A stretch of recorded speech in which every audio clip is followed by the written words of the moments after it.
Welcome back to Zeno Page Builder. Today we are going to learn how to use the image element. The image element allows you to insert an image into the page. Here I have an image element on the page. Let's walk through the options the image element has to offer. First, we have image option. You can click on choose image. The image manager will show up. You can upload an image or choose an uploaded image.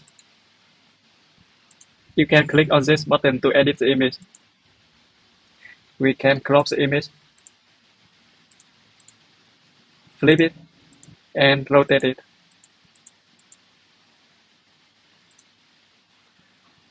Next, we have alternative text. You can set the text to display whenever the browser cannot display the image. Let's say it's low internet connection. I will set it to tablet with keyboard.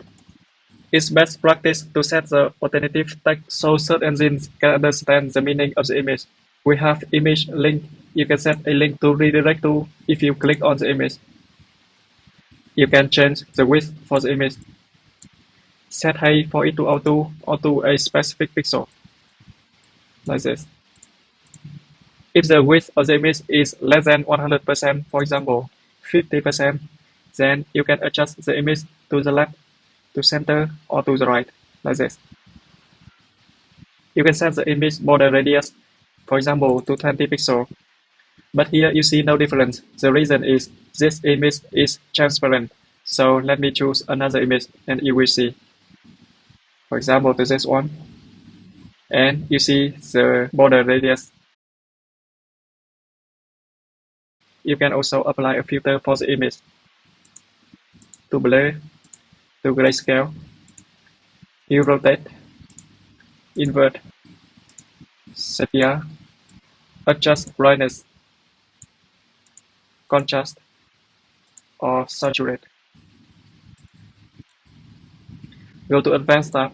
You can toggle on and off visibility for the image on desktop, on tablet, or on mobile. You can adjust opacity for the image. Add a background color for it, or a background image.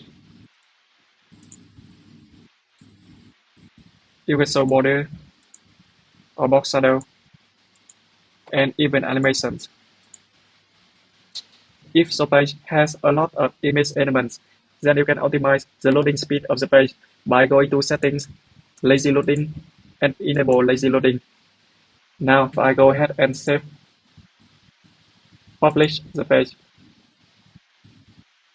click on View Live, the page will only load high-quality images if you scroll to them.